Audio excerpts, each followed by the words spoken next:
창세기 27장에 보면은 아브라함의 아들 이삭이 오랜 세월을 살다 보니 나이가 많아져서 본인 자신이 이제는 얼마 더 살지 못하겠구나, 그런 생각을 합니다. 그리고는 내가 기력이 쇠해서 하나님께서 부르실 때 가기 전에 아직 그나마도 정신이 있고 내 마음 가운데 자녀와 후손들을 위해서 축복을 빌 수 있는 여력이 남아있다 생각이 되어졌는지 에서를 부릅니다. 장자 에서를 부릅니다. 그리고는 에서에게 내가 사냥해서 만들어 온 요리를 좋아하는 줄을 알고 있었으니 이제 나아가 사냥해서 맛있는 요리를 만들어 가지고 오너라. 그러면 내가 너한테 하나님이 내게 주신 하나님의 권한으로 마음껏 축복해 주리라. 이 소리를 듣고 에서가 사냥하러 갑니다. 그런데 이삭의 아내 리브가가 병석에 누워 있는지 연로한 채로 기력이 쇠해 있었는지 남편이 있는 곳에 특별히 에서를 부른 거 아닙니까?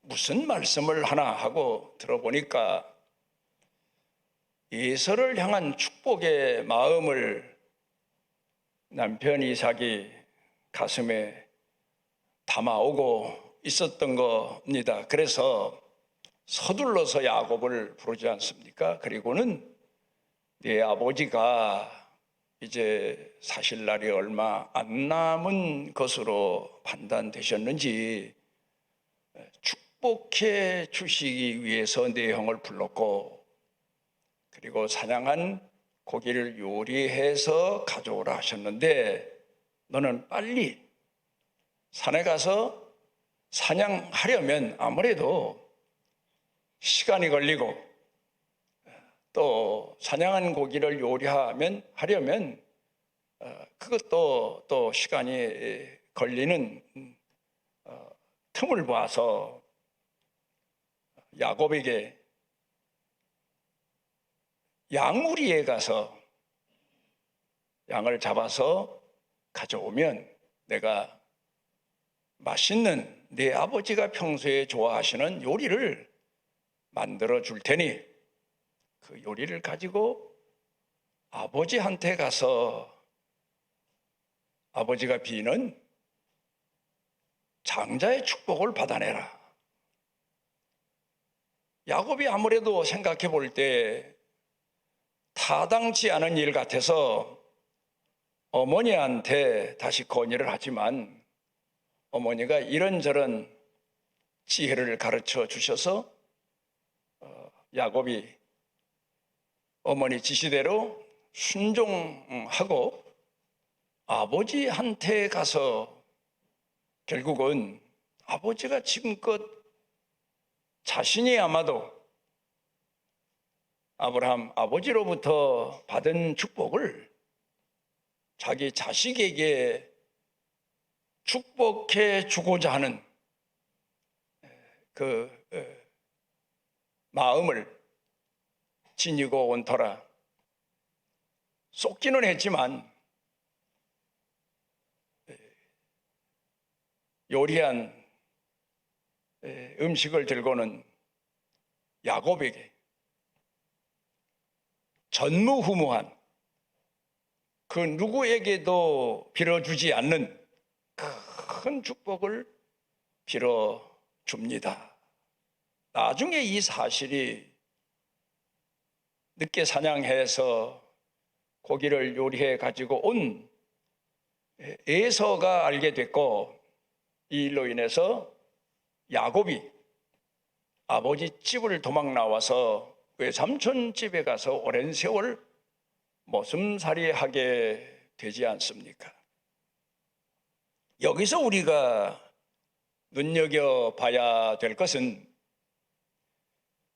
보세요. 아무래도 야곱은 아버지가 비록 속기는 했지만 그 심중에 평소에 생각하던 큰 아브라함으로부터 전래되어 오는 축복을 빌게 됐고 그 축복을 받았지 않습니까? 그리고는 그 아버지 집에서는 양 한 마리도 상속받지 못하고 외삼촌 집으로 도망을 가야 했습니다. 그런데 여기서 중요한 것은, 비록 실질적인 재산에 대한 상속은 받지 못했어도 영적으로 아버지가 빌어준, 마음껏 빌어준 그 축복을 가슴에 안고 평생 살면서 하나님께서 인도하시는 길을 갈 수가 있었던 겁니다. 여러분은 어떻게 생각하십니까? 철학자들이 상당히 오랜 기간 동안 사람이 이성으로 사느냐, 감성으로 사느냐, 뭐 하는 얘기 중에는 사람을 가리켜서 이성의 동물이다, 동물과 다를 바 없지만 지성이 있고 이성이 동물과 달라서 사람이 사람되게 살아간다, 그런 이야기 아닙니까? 이것도 가만히 생각해 보면 맞는 얘기 같습니다. 그런데 또 한편에서의 반론은 아니다. 물론 사람이 이성으로도 살지만 그 뿌리는 감성에 있다, 가슴에 있다, 사랑에 있다. 그런 논란을 상당히 오랜 기간 동안 해오다가 결론이 중요한 거죠. 맞다. 사람의 삶은, 인생은 감성에 있다. 감성에 있다는 것, 가슴에 있다는 것. 가끔 세계 어느 기구에서 세계에 살고 있는 나라와 종족들의 행복 지수를 발표합니다. 어느 나라에 살고 있는 사람들이 나는 행복하다, 그런 마음을 가지고 살고 있나, 제일 행복하다고 생각하고 사는 사람들이 어느 나라 사람인가? 여러분, 우리가 얼른 생각해 볼 때 문명이 발달된 나라, 과학이 발달된 나라, 뭐 경제가 상당 수준에 이른 나라, 그렇게 말할지도 모릅니다. 아마 여러분들은 한국에 살면서 가끔 아이고, 내가 왜 이런 나라에 태어났나? 미국이나 영국이나 유럽이나 이런 나라에 태어났으면 얼마나 마음 편하게 살 수 있었을까? 이런 생각들을 하는 경우가 없잖아 있습니다. 그런데요, 행복지수 상위권에 있는 나라가 미국도 아니고 영국도 아니고 유럽도 아닙니다. 동남아에 아주 못 사는 나라, 그 나라 사람들이 늘 상위권에 올라 있습니다. 왜 그럴까? 그 사람들이 뭐 두뇌가 발달된 것도 아니고 경제가 발전된 것도 아니고 세계 사람들이 부러워할 만한 인생을 사는 것도 아닌데 결국 우리가 살펴보게 되면 그 사람들은 삶의 기준을 이 마음에 두고 있기 때문에, 가슴에 두고 살고 있기 때문이라는 말입니다. 우리가 성경을 보면 이스라엘 사람들이 예수님 오셨을 때 가지고 있던 신앙적인 기준이 뭐나? 물론 율법입니다. 모세를 통해서 주신 율법을 이스라엘 백성들이 마음에 새기고 기억에 새기고 그러면서 살아왔는데, 예수님께서 이 땅에 오셨을 때에 그 사람들은 이 율법을 이성의 기준에 맞춰서 해석하고, 신앙도 감성은 메마른 채 지성적이고 이성적인, 외적이고 형식적인 그런 신앙들을 가지고 살았던 것을 보게 됩니다. 그런데 예수님께서 오셔서 사람들이 물을 때 어떻게 하나님을 공경하는 게 잘하는 겁니까? 하고 여쭤볼 때 마가복음 12장에 보게 되면 원래 율법의 원 깊은 뜻은 하나님 사랑과 이웃 사랑이다. 그러니까 계명은 사람들 이성에 새기기보다 마음에 새기고 사랑으로 하나님을 공경하고 이웃을 사랑하며 사는 거다. 그러니까 예수님 당시에 유대인들이 가지고 있던 율법주의 신앙보다 사랑하고 헌신하고 낮아지고 섬기고, 이게 바로 하나님을 공경하는, 이웃을 사랑하는 기준이다. 그걸 가르쳐 교훈하셨던 겁니다. 마태복음 25장 가운데 보게 되면 14절부터 30절 가운데에 달란트의 비유 말씀이 있습니다. 우리는 이 말씀을 그냥 쉽게 달란트의 비유, 어떤 사람에게는 5가지의 재능을 주셨고 어떤 사람에게는 2가지의 재능을 주셨고 뭐 이렇게 해석을 합니다. 대부분 손재주가 좋고 뭐 그 외에 보면 목소리가 좋고 뭐 여러 가지 재능을 헤아리면서 얘기를 합니다. 뭐 탤런트 뭐 그런 얘기도 합니다만은, 그런데 오늘 제가 여러분과 함께 생각하고자 하는 것은 그럼에도 불구하고 그 이상의 세계를 여러분들이 헤아리시고 하나님을 공경하는 신앙을 가지고 오늘을 사셨으면 해서 말씀을 드리는 겁니다. 달란트 비유,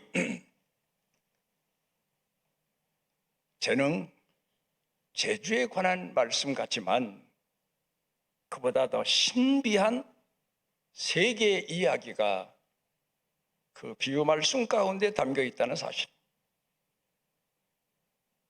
그게 뭔가 하면 똑같은 하나님을 공경하며 똑같은 하나님의 은혜를 입고 하나님의 긍휼 속에 오늘을 살아가면서도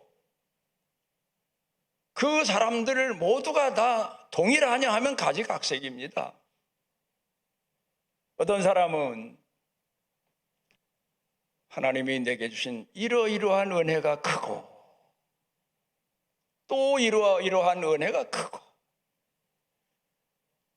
하나님께서 내게 주신 은혜를 헤아리는 깊은 신앙의 수가 보통 사람보다 더한 경우가 있더란 말입니다. 이래서 감사하고 저래서 감사하고 저보다 감사하고 또 감사하고.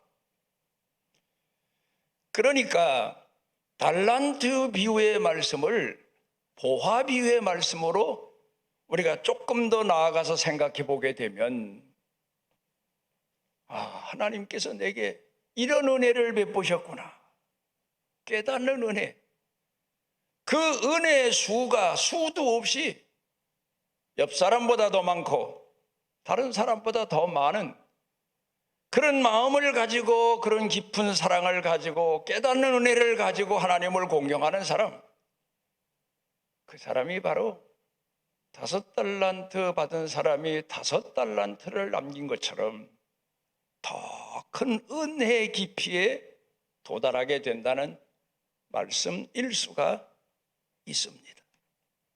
그러니까 달란트 비유의 말씀을 돌이켜 생각해 보게 되면 하나님의 사랑과 하나님의 은혜를 수도 없이 헤아리며 가슴에 담고 사는 사람, 많은 달란트를, 많은 보화를 하나님으로부터 받아가지고 사는 사람, 은혜 생활, 감사 생활, 신앙 생활을 통해서 주변 사람들에게도 삶의 변화를 전해주고 빛이 어둠을 비추어서 밝혀주는 것처럼 영적으로 인생 사는 생활 가운데 많은 사람들에게 감동과 감화를 주는 그런 사람이라는 말씀입니다. 마태복음 5장으로 돌아가서 보면 흔히 학자들이 팔복이다, 그래서 산상보훈 말씀을 팔복보훈의 말씀이다, 그렇게 말하지 않습니까? 심령이 가난한 자, 애통하는 자, 온유한 자, 의에 줄이고 목마른 자, 긍휼히 여기는 자, 마음이 청결한 자, 화평케 하는 자, 그리고 8번째, 의를 위하여 핍박을 받는 자. 이런 믿음을 가지고 가슴에 안고 사는 사람, 큰 보화와 같은 믿음을 소유하고 사는 사람. 그런데요,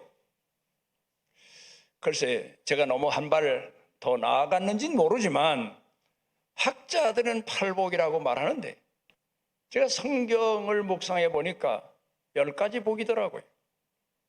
8가지 복만이 아니에요. 팔복이 끝나자마자 예수님께서 말씀하시기를 예수님 때문에 핍박을 받는 사람, 조롱을 받는 사람, 그 사람 복이 있다 하지 않았습니까? 9번째 복이에요. 그 다음에 10번째 복이 있습니다.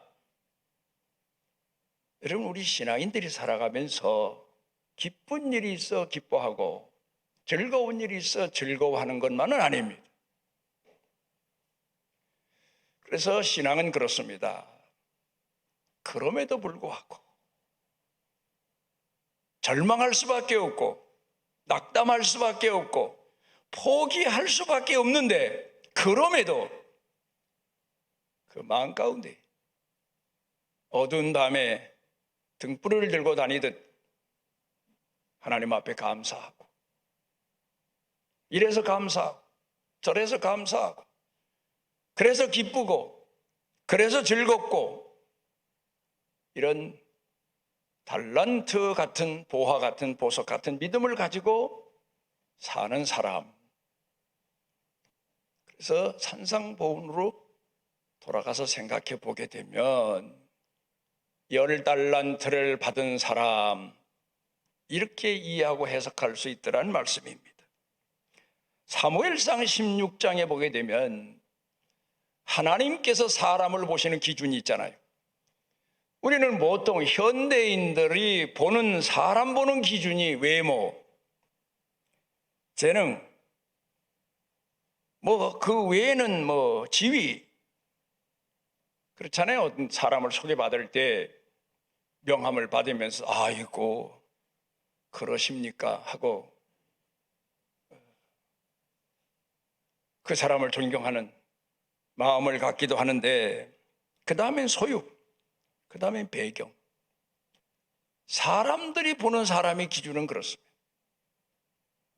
그런데 하나님께서 보시는, 사람을 보시는 기준은 그 중심을 보신다. 마음을 보신다. 다윗이 인물이 못난 것도 아니에요. 재능이 없는 것도 아니에요. 용기가 없는 것도 아니에요. 그런데 그보다 더 백성들은 그것만 봤지만 하나님은 중심을 보셨다. 중심을 보셨다. 그렇게 성경은 말씀하고 있습니다.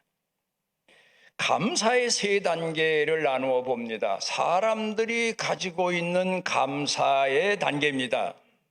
첫째로는 동물학적 감사. 반사죠. 애완동물에게 여러분들이 뭐 간식이라도 줘보고 먹이라도 줘보면 그렇게 좋아하며 꼬리 흔들고 몸둘 바를 몰라 합니다.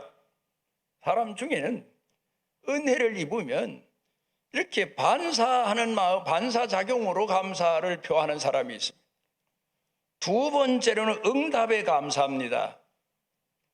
여러분 아시는 대로 이 감사도 가르쳐야 됩니다. 어렸을 때부터 스승에게 감사할 줄 알고, 부모에게 감사할 줄 알고, 누군가에게 은혜 입은 분에게 감사할 줄 알고, 위에 분에게 감사할 줄 알고, 아랫사람에게 감사할 줄 알고 가르쳐야 돼요. 교회에서 이거 많이 가르쳐야 돼요. 가만히 보면 감사의 분량이 너무 작아요. 감사한 마음의 분량이 너무 소극적이에요. 뭐 옛날에 제가 우스갯소리로 하도 어려서 밴댕이 속 같다 그래서 내가 인천 가서 밴댕이 속이 도대체 얼마나 좁은데 밴댕이 속 같다고 했나고 보니까 정말 좁더라고. 감사는 가르쳐줘야 돼요. 응답의 감사.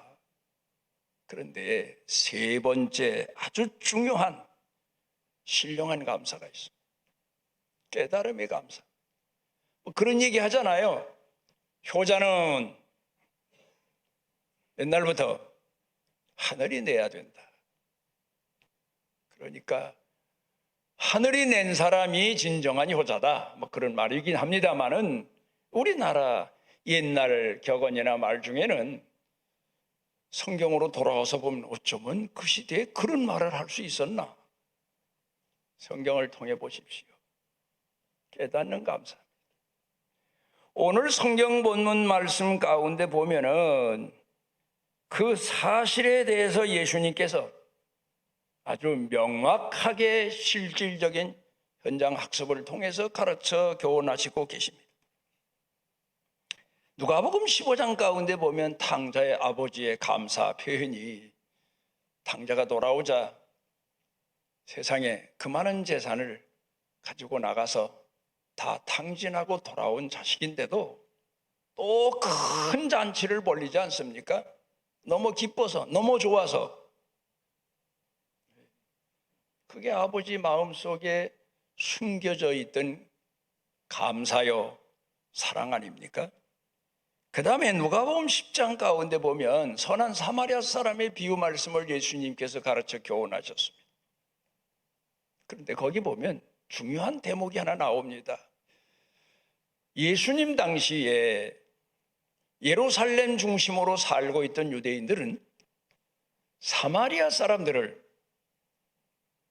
짐승 취급했습니다. 그것도 들깨 취급을 했습니다.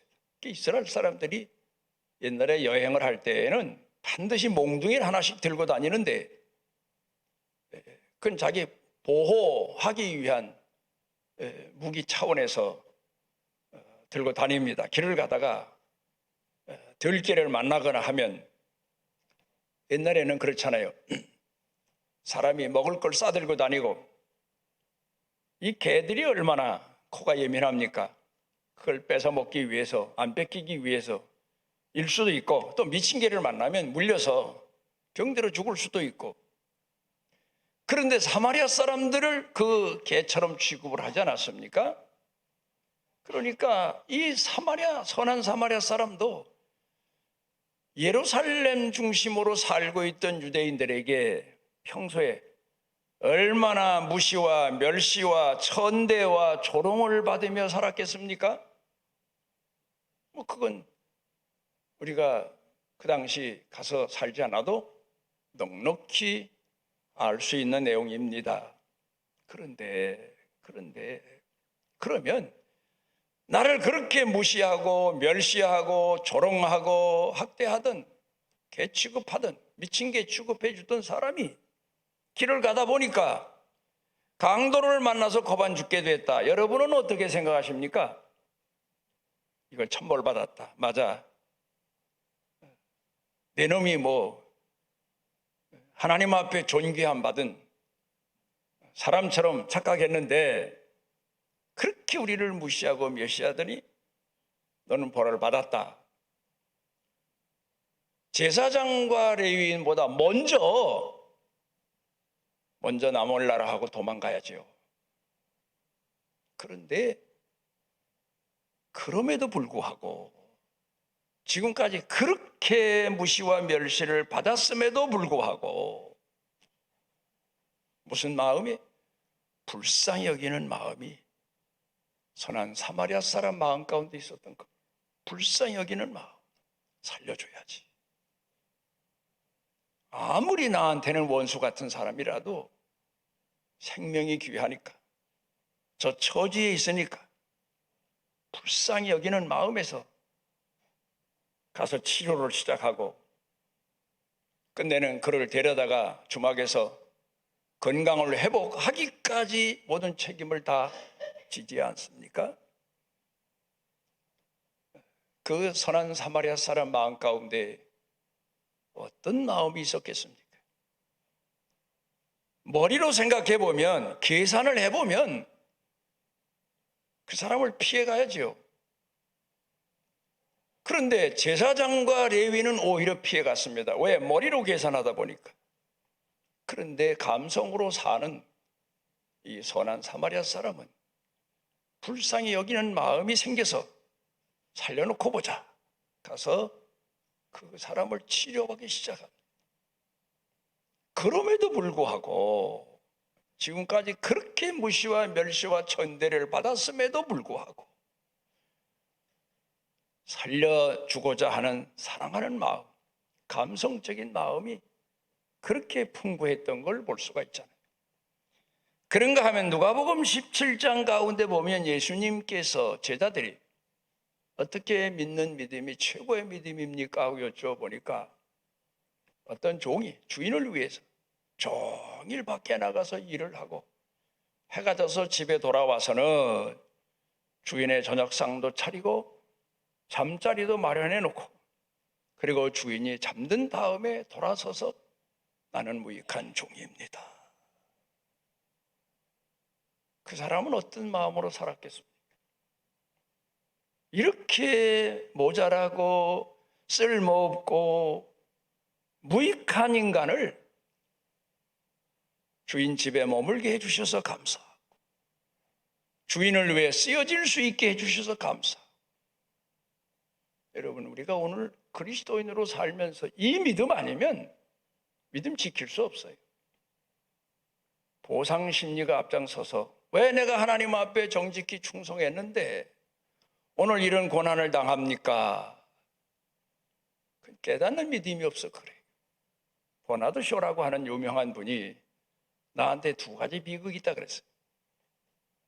첫째로는 내 소원대로 이루어지지 않는 데 대한 불만. 내 소원대로 이루어지지 않아서 불만이라는 거예요. 그 다음에 두 번째로는 내 소원대로 이루어진 데 대한 실망. 이 사람은 무슨 얘기를 하고 있습니까? 잘 돼도 불만, 안 돼도 불만. 인간 삶이라고 하는 건 그렇단 말입니다. 늘 불만족하다 그 말입니다. 소원대로 됐다 하더라도 지나면서 보니까 그게 아니더라. 뭐 그런 얘기. 그런데 우리 그리스도인들은 어떻습니까? 내 소원대로 안 됐어도 감사해요. 소원대로 안 됐는데도 감사해요. 소원대로 됐는데도 감사해요. 왜 그렇습니까?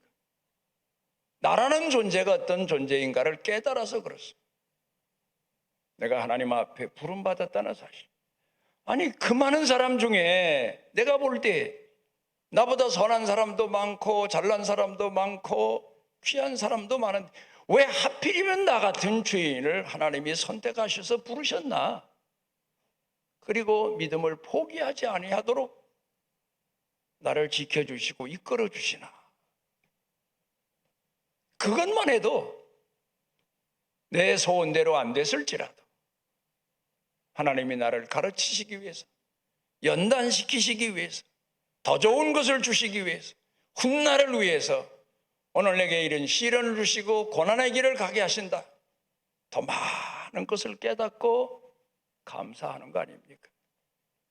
우리 그리스도인들의 가슴 속에는 늘 성령께서 비추어 주시는 감동케 하시는, 그래서 여러분 축도할 때 성령의 감동하심이 그런 얘기를 합니다.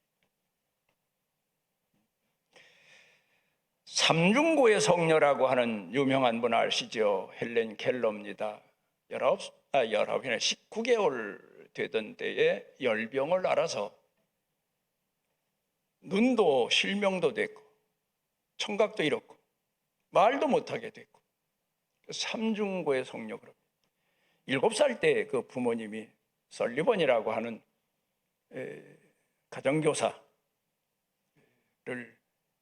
함께 하게 했는데 평생 그분과 함께 하면서 살았죠.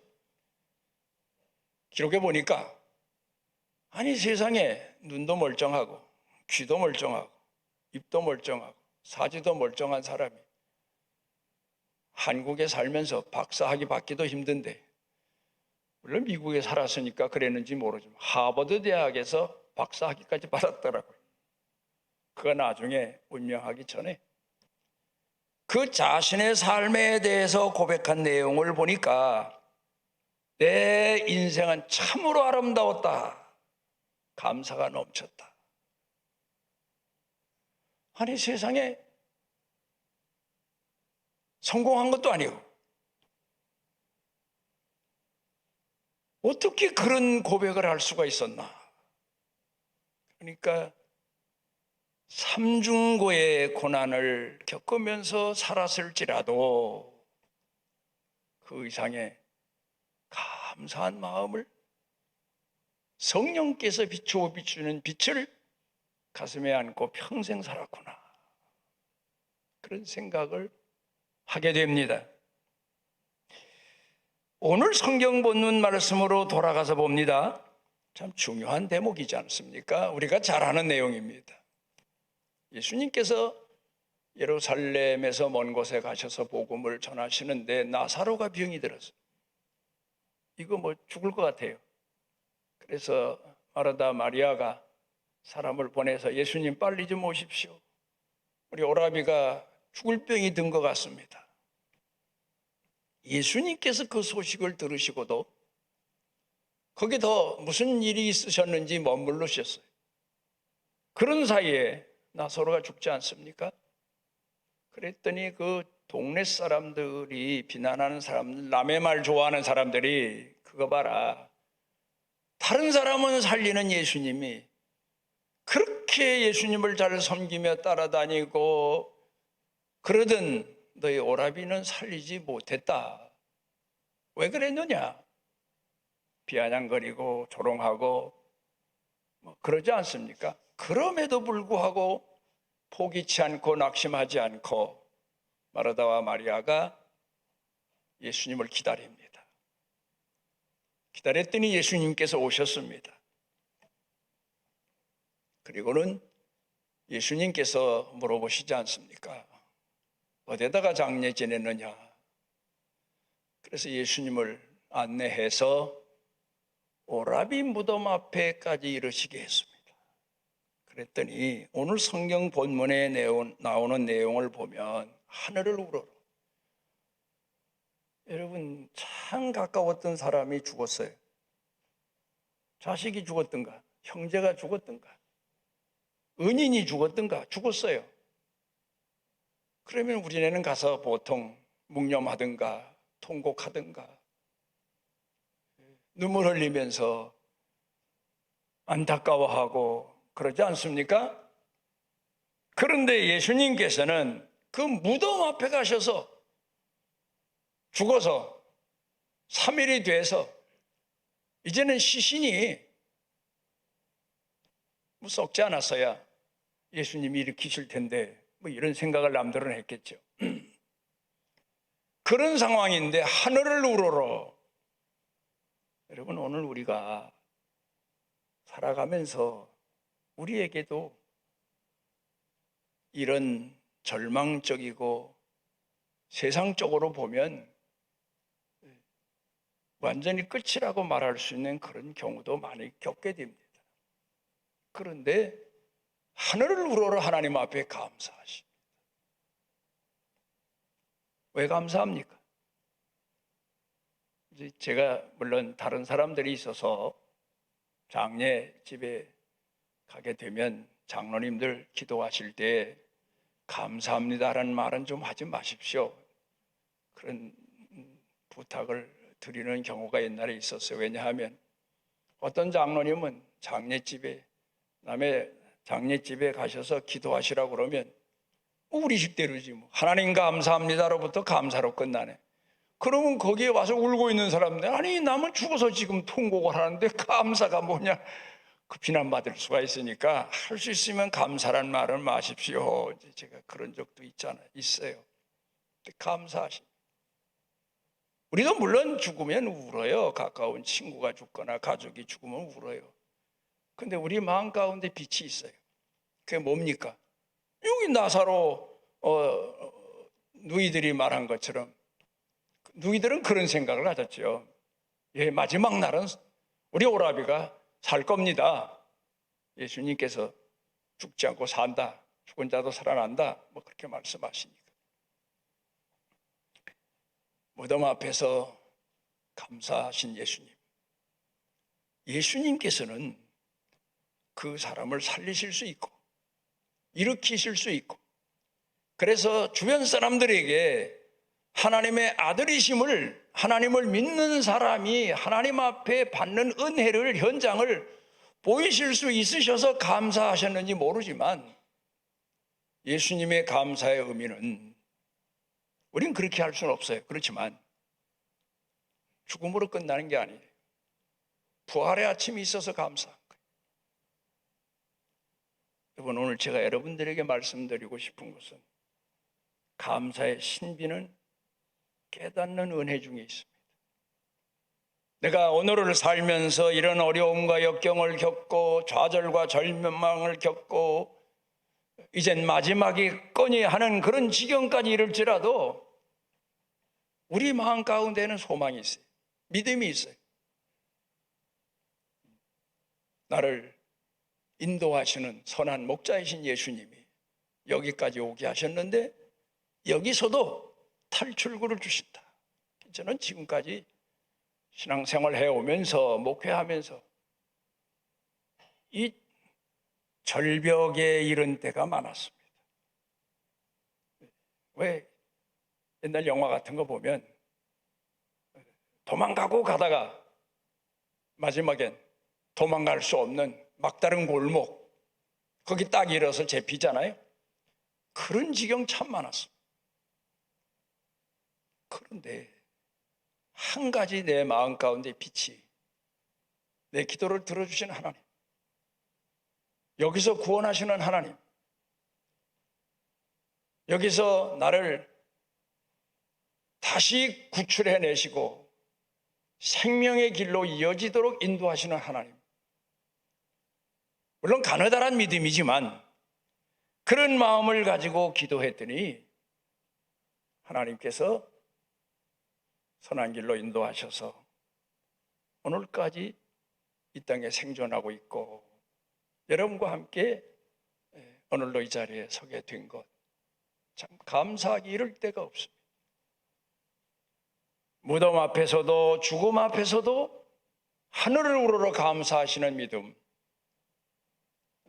산 믿음이고, 성령께서 함께 하시는 믿음이고, 성령께서 빛을 비추어 주시는 믿음이고, 그래 예수님께서 그 기도하신 다음에 나사로야 나오라,